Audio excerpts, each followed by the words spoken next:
पुण्यात्माओं, हमने परमात्मा को पहचानने के लिए अपने सदग्रंथों का सहयोग ही लेना पड़ेगा। किसी की दंत कथा पर विश्वास नहीं करना।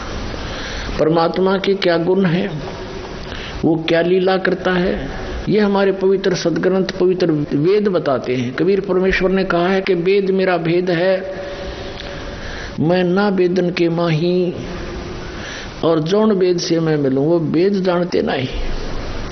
वेदों में भेद है परमात्मा का कि वो कबीर परमात्मा है और वो सतलोक में रहता है, ऊपर तीसरे मुक्ति धाम में, सचखंड में। वहां से गति करके आता है, साधु रूप बनाता है, कवियों की तरह आचरण करता है और यहाँ अच्छी आत्माओं को आकर मिलता है। आपको थोड़ा सा हिंट देते हैं, फिर उन आत्माओं के बारे में जानकारी देंगे जिनको भगवान मिले थे। ऋग्वेद मंडल नंबर 9 देखिएगा और सूक्त नंबर आपको दिखाते हैं। ये है ऋग्वेद। ये कहाँ से प्रकाशित है? प्रकाशक सार्वदेशिक आर्य प्रतिनिधि सभा, महर्षि सिद्धांत भवन, रामलीला मैदान, नई दिल्ली। इनके फोन और फैक्स नंबर हैं। मुद्रक है Prince offset printers, 1510 Pataudi house, Daryaganj, नई दिल्ली से। अब देखिएगा ऋग्वेद मंडल नंबर 9 और सूक्त नंबर 86 और मंत्र नंबर 26 में। इसमें क्या कहा है कि यज्ञ करने वाले यजमानों के लिए परमात्मा, यज्ञ माने धार्मिक अनुष्ठान करने वाले यजमानों माने भक्तों के लिए परमात्मा, सब रास्तों को सुगम करता हुआ, उनके विघ्नों को, उनके संकटों को मर्दन करता है, नाश करता है, उनको पवित्र करता हुआ और अपने रूप को सरल करता हुआ, वह कांति में परमात्मा।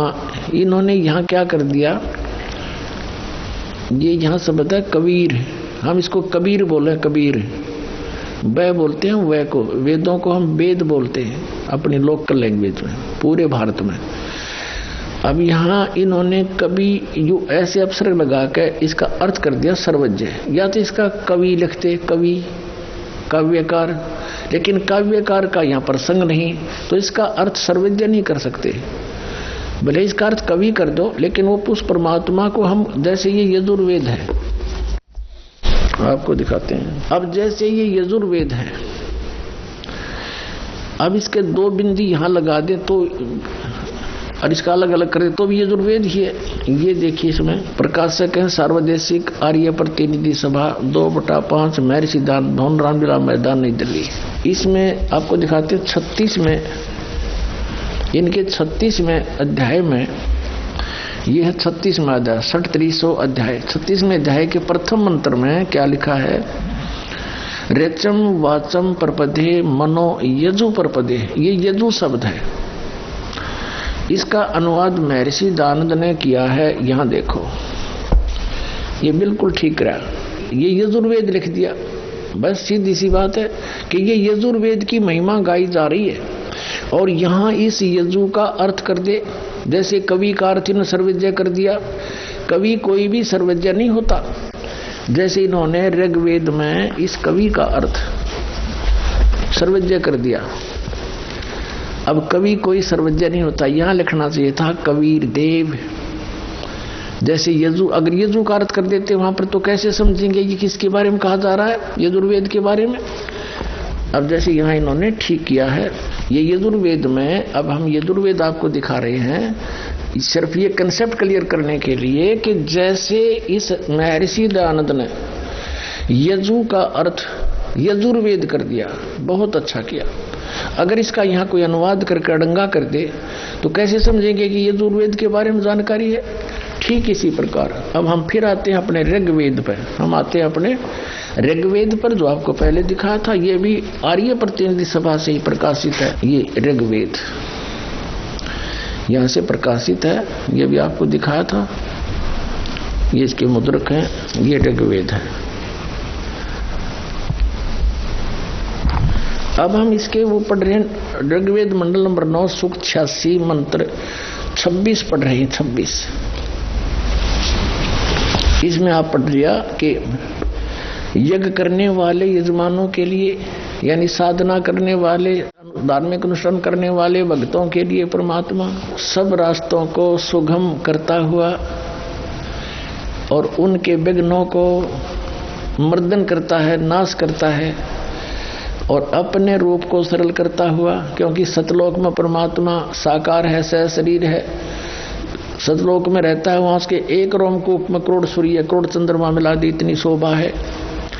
तो एज इट इज भगवान यहाँ आ जाता हम देख नहीं सकते, इसलिए अपने रूप को सरल करता हुआ हल्का तेज पुंज का बनाकर वह कांति में परमात्मा सर्वज्ञ नहीं लिखना था, वो कबीर देव लिख दो यहाँ पर, कबीर देव। हम कबीर देव कहने लगे, कबीर देव, देव न साहब कह लो, भगवान कहो, हम उसको कबीर साहब कहते हैं, कबीर साहब, यहाँ कबीर देव लिख दे। विद्युत के समान क्रीड़ा करता हुआ वर्णीय पुरुष अच्छी आत्मा को प्राप्त होता है। अब देखना 27वें मंत्र में, ऋग्वेद मंडल नंबर 9 सूक्त नंबर 86 मंत्र नंबर 27 में हम आगे, इसमें लिखा कि जो परमात्मा ध्रुवलोक के तीसरे पृष्ठ पर विराजमान है, वहां ऊपर रहता है तीसरे लोक में। अब ये कंसेप्ट क्लियर हो जाएगा कि वो परमात्मा कौन है, कबीर देव है, वो क्या करता है, अच्छी आत्माओं को मिलता है आकर के। देखो फिर आगे देखते हैं, ऋग्वेद मंडल नंबर 9 सूक्त 82 का और मंत्र नंबर हम नीचे लेते हैं 1। इसमें क्या किया है कि सर्व उत्पादक प्रभु, सबकी रचना करने वाला, सबको उत्पन्न करने वाला परमात्मा, प्रकाश रूप, सद्गुणों की वृष्टि करने वाला, पापों को हरण करने वाला, वह राजा के समान, राजा के, देखो ये 269 पे पढ़ा हमने ना, कोई नकली नो कह देगा और पृष्ठ दिखा दिया होगा। ये 270 पे आ गए। राजा पीछे लिखा था, राजा के समान दर्शनीय है, देखने जोगा है, साकार है भगवान, वहां विराजमान है ऊपर के लोक में। वह पृथ्वी आदि लोक लोकांतरों के चारों ओर शब्दमान हो रहा है। इसका अर्थ ये है कि वो पृथ्वी पर आकर ऊंचे स्वर में आवाज लगाकर ज्ञान देता है। फिर भी वह वर्णीय पुरुष को, श्रेष्ठ व्यक्ति को, श्रेष्ठ आत्मा को, जो दृढ़ भक्त है, उसको पवित्र करता हुआ प्राप्त होता है, उसको मिलता है। कैसे मिलता है कि जिस प्रकार विद्युत आकाशीय बिजली सने वाले स्थानों को आधार बनाकर प्राप्त होती है, उसी प्रकार परमात्मा प्राप्त होता है। अब देखो उद्देश्य क्या लेकर आता है, यहां देखो फिर ऋग्वेद मंडल नंबर 9 सूक्त 82 का मंत्र नंबर हम 2 पढ़ रहे हैं। पहला पढ़ लिया, हे परमात्मन, उपदेश करने की इच्छा से आप, ज्ञान देने की इच्छा से आप महापुरुषों को प्राप्त होते हो, महापुरुषों को प्राप्त होते हो, अच्छी आत्मा को प्राप्त होते हो, और आप अत्यंत गतिशील पदार्थ के समान हमारे आध्यात्मिक यज्ञ को प्राप्त होते हैं। आप, या फिर लिख दिया सर्वज्ञ, यह लिखना था, आप कबीर देव हैं, आप कबीर साहब हैं और शुद्ध स्वरूप हैं। हमारे पापों को दूर करके हे अमर परमात्मा, हे सोम, हमको सुख दे। अब ये सिद्ध हो गया कि वो परमात्मा सतलोक से चलकर आता है और यहाँ ज्ञान देने के उद्देश्य से वो अच्छी आत्माओं को मिलता, जो दृढ़ भक्त हैं, अत्यंत गतिशील पदार्थ के समान एकदम नीचे आते हैं। तो पुण्यात्माओं, अब वो श्रेष्ठ आत्माओं को कैसे मिलते हैं, जैसे विद्युत आकाशीय बिजली किसी धातु विशेष पर आकर गिरती है। जैसे पहले कांसी धातु होती थी, कांसी, और उसकी थाली बेले होते थे। वर्षा के दिनों में जब बिजली कड़कती थी, हमारी दादी जी कहा करती थी, 3 थाली और बेलों को अंदर रख लो, बिजली कांसी की धातु पर अमूमन गिरती है। तो पुण्यात्माओं, वो परमात्मा उन्हीं महापुरुषों को मिलते हैं जो उनके कार्य को आगे सफल बनाने में सहयोग दें। पूरे विश्व के सामने डट जा खड़े होकर के मुझे नहीं मुचकाए, वो दृढ़ भक्त होते हैं। उनमें से कौन कौन है जिनको मिले? आदरणीय धर्मदास साहिब जी, आदरणीय मुल्कदास साहिब जी, आदरणीय नानक साहिब जी, आदरणीय दादू साहिब जी, आदरणीय गरीबदास साहिब जी, गांव छुड़ानी, जिला झज्जर, हरियाणा वाले। आदरणीय गीसा दास जी, गांव खेखड़ा, जिला मेरठ, उत्तर प्रदेश वाले। इन महापुरुषों को परमात्मा आकर मिले। वेद बताता है वो ऐसे आते हैं, अच्छी आत्माओं को मिलते हैं, उनको ज्ञान देते हैं, ज्ञान उपदेश करते हैं, तत्व ज्ञान बताते हैं। और वो कैसी लीला करते हैं देखना, वो कवियों की तरह आचरण करते हैं। 9वें अध्याय का ऋग्वेद मंडल नंबर 9 और सूक्त 94 का मंत्र 1 दिखाते हैं आपको। ये देखिएगा, ये है ऋग्वेद मंडल नंबर 9 और सूक्त 94 और इसका मंत्र नंबर 1। ये यहां से शुरू होता है। ये शब्द है कवियन वर्जम। कवियन वर्जम माने जाते हैं, विचरते हैं कवियों की तरह। यहाँ इन्होंने अनुवाद किया है,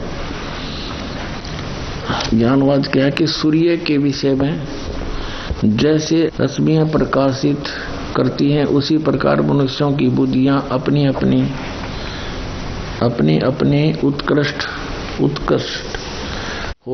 शक्ति के विषय करती हैं। जिस परमात्मा में सर्वोपरि बलों के समान शुभ बल है, वह परमात्मा कर्मों का अध्यक्ष होता हुआ, सबको पवित्र करता हुआ, कवियों की तरह आचरण करता हुआ, हाय हाय, कवियों की तरह आचरण करता हुआ, वर्जम माने विचरता है। ये अड़ंगा डाल दिया, वर्जम माने जाता है, घूमता फिरता है। वो परमात्मा किन किन महापुरुषों को मिले, अब ये आपको बताया था। आदरणीय धर्मदास साहिब जी, हिंदू धर्म के जो लोक वेद के आधार पर ज्ञान प्राप्त, उस पर इतना आरूढ़ था कि बहुत समय तक परमात्मा के ज्ञान को स्वीकार नहीं किया। बहुत से प्रश्नोत्तरी की, तब जाकर वो बात समझ में आई। आदरणीय धर्मदास साहिब जी को परमात्मा मथुरा में मिले। मथुरा में वहां स्नान करने के लिए तीर्थों पर भ्रमण कर रहे थे। जैसा भी लोक वेद सुना हुआ था, रूपदास नाम के उनके गुरु जी से 68 तीर्थ, हरे राम हरे कृष्ण सीताराम राधे श्याम, राधे राधे श्याम मिला दे, इस तरह के मंत्र बता रखे थे। और एकादशी का व्रत, 68 तीर्थों की यात्रा कर ले बेटा, तू स्वर्ग में चला जाएगा। रूपदास जी ने ऐसा गाइड कर रखा था उस प्यारी आत्मा आदरणीय धर्मदास साहिब जी को। भगत धर्मदास जी मथुरा में गए हुए थे। वहां एक जिंदा महात्मा का रूप बना करके धर्मदास जी को मिले।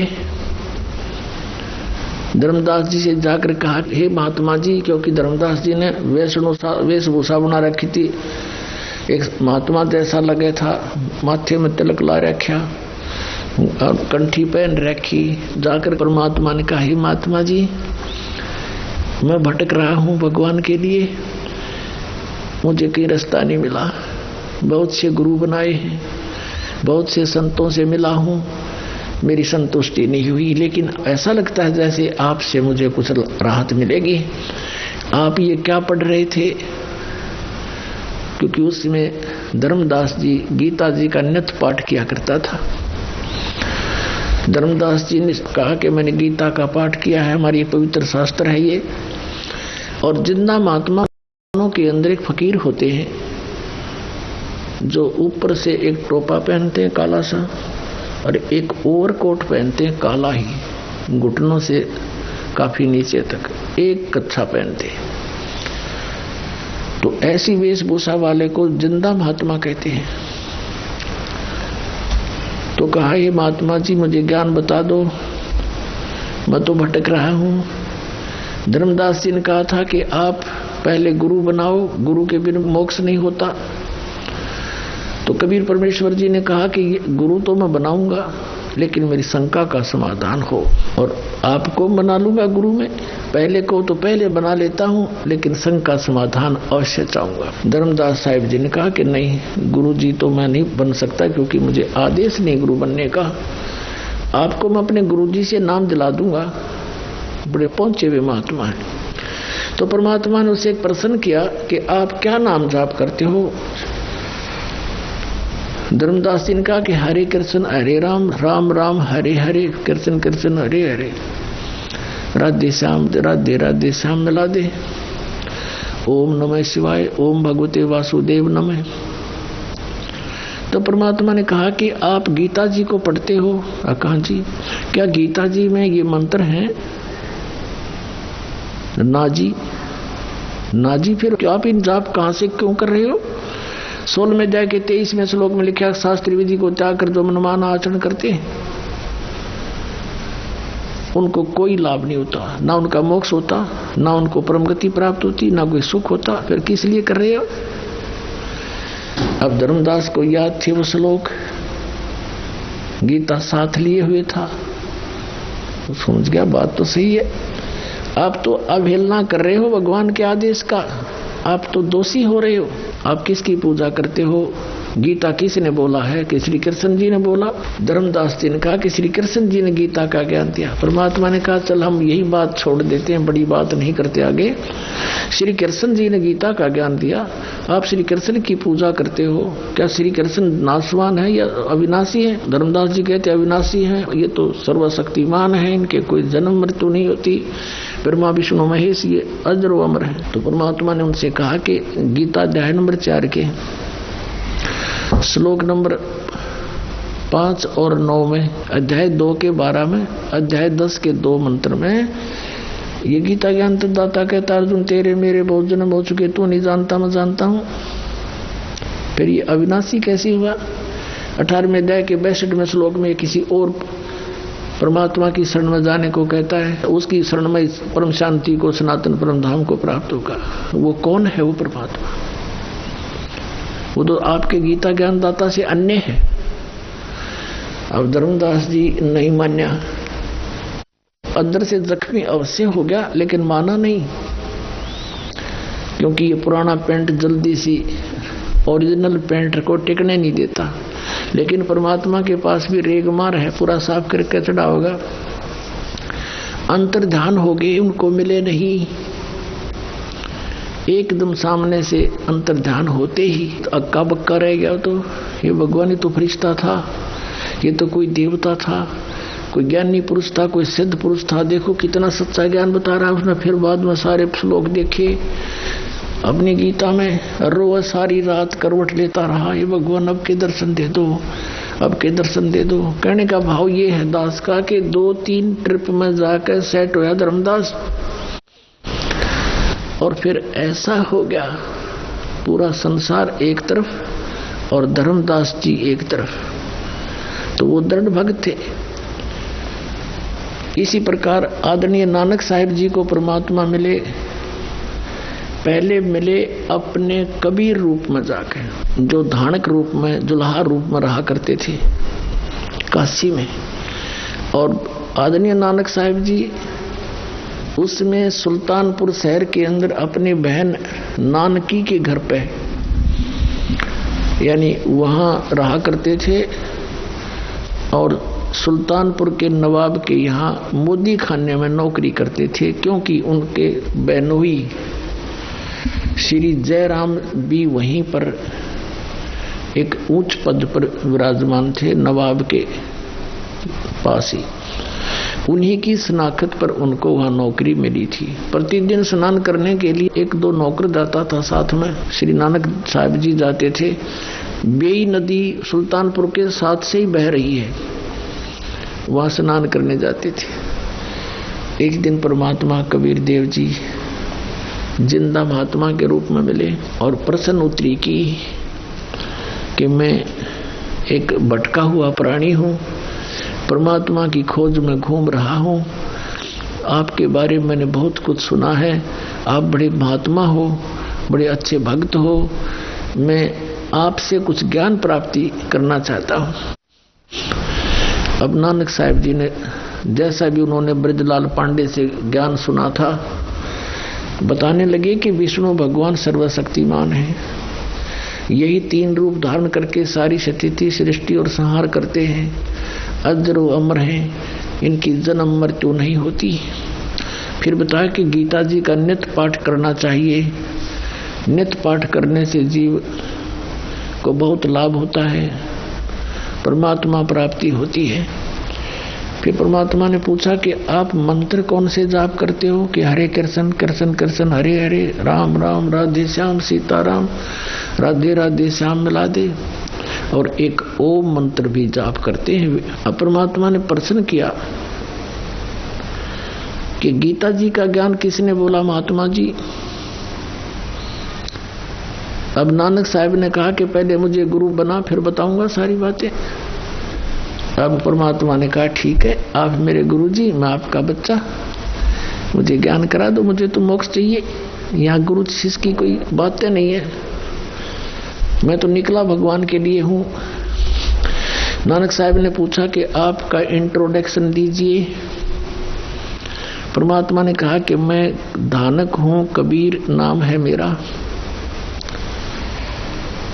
और काशी में जुल्हे का कार्य करता हूँ, धानक का। परमात्मा के लिए भटक रहा हूँ और मैं आपको गुरु धारण करता हूँ। आप मेरे गुरु, मैं आपका बच्चा, मुझे ज्ञान दे दो। तब नानक साहब ने बताया, परमात्मा ने प्रश्न किया कि श्रीमद् भगवद गीता का ज्ञान किसने बोला? कि श्री कृष्ण जी ने बोला। श्री कृष्ण किसके अवतार थे? परमेश्वर ने प्रश्न किया। नानक साहब जी ने कहा कि विष्णु अवतार थे, स्वयं श्री कृष्ण ही विष्णु रूप में आए हुए थे। तो परमात्मा ने प्रश्न किया कि गीता जी का ज्ञान विष्णु जी ने दिया समझो? हाँ, विष्णु समझो, ते कृष्ण कहो। तो गीता अध्याय नंबर 4 के श्लोक नंबर 5 और 9 में, गीता जी अध्याय नंबर 2 के श्लोक 12 में, गीता अध्याय नंबर 10 के श्लोक नंबर 2 में गीता ज्ञानदाता कहता है कि अर्जुन तेरे और मेरे बहुत जन्म हो चुके हैं, तो नहीं जानता, मैं जानता। कि हे गुरुजी, ये तो नासवान है, अविनाशी कहाँ हुए? आपकी ग्रंथ में लिखा है। तो 18वें अध्याय के 62वें श्लोक में कहा कि तू सर्वभाव से उस परमेश्वर की शरण में जा, उसकी कृपा से तो परम शांति को, सनातन परम धाम को प्राप्त होगा। तो वो परमात्मा कौन है? मुझे तो उसकी खोज है बस। अब इस बात से नानक साहब जी एकदम चकित हुए कि सचमुच। फिर परमात्मा ने बताया कि ब्रह्मा विष्णु महेश नासवान है, इनकी जन्म मृत्यु होती है। इस बात से परमात्मा ने फिर उसको संकेत दिया कि ऐसे ऐसे श्री मद देवी भागवत के 3रे स्कंद में, और ये ऐसा लिखा है। अब जब ये सुना कि ब्रह्मा विष्णु महेश नासवान है, इस बात से नानक साहब जी बहुत अक्षुब्ध हो गए और सीधे मुंह बात करना बंद कर दिया कि बस इसे आगे मत बोल। परमात्मा वहां से उठकर चल पड़े। उस समय कुछ और भी भक्त वहां स्नान करने गए थे, वो भी बैठ के वार्ता सुनने। जब कबीर साहब चले गए वहां से, तो नानक साहब जी से पूछने लगे, अन्य कोई भक्त बैठे थे, वो व्यक्ति स्नान करने आए हुए थे, कि हे नानक साहब जी, ये आपको जो गुरुजी बोल रहे थे, ये आपका चेला, ये कौन था? कि ये धानक था, कमीन, छोटी जात का, छोटा मुंह, बड़ी बातें कर रहा था, ब्रह्मा विष्णु महेश को नासवान बता रहा था ये। और मैंने इसको फिर सुनाया, सही ज्ञान थे, हार के भाग गया। पुण्यात्माओं, नानक साहब जैसी पुण्यात्मा में भी अहम भरा हुआ था, होमो था इनमें। उस होमो के कारण परमात्मा से दूर हो गए। उसके बाद सारी रात करवट लेते रहे कि सचमुच गीता जी को फिर गहराई से पढ़ा, अन्य ब्राह्मणों से उसका निष्कर्ष निकलवाने की चेष्टा की। उन्होंने कोई सीधे मुंह जवाब नहीं दिया कि नहीं, ये तो अपने बारे में बोल रहे। देवी भागवत को पढ़कर देखा नानक साहब जी ने कि सचमुच इसमें तो नासवान लिखा है, इनके माता पिता भी हैं, और ये हिंदू धर्म के गुरु इसके बारे में परिचित नहीं है। बहुत बुरी तरह तड़फ की कि सचमुच वो कौन थे। अब काशी कोई निकट है नहीं, वहां जाऊं कैसे? नौकरी करता हूँ, नौकरी त्यागूं कैसे? और क्या पता ये कौन था, कोई देव था या वैसे ही कह रहा था ये काशी में रहता हूँ, धानक हूँ। अंदर से पुकार की है परमात्मा मुझे फिर से दर्श दो, मुझे उस महापुरुष से फिर से मिला दो। अंदर से पुकार परमात्मा आत्मा की सुनते हैं। जब 6 महीने बीत गए इस दृष्टांत को और डेली वो जाति वहां देखते रहते हैं कि कहीं आज फिर दिखाई ना दे जा। अब फिर दूसरी बार जब परमात्मा आए, जब पूरी तरफ थी उनको, उसी समय सुबह सुबह स्नान करने के लिए बेई नदी पर गए हुए थे।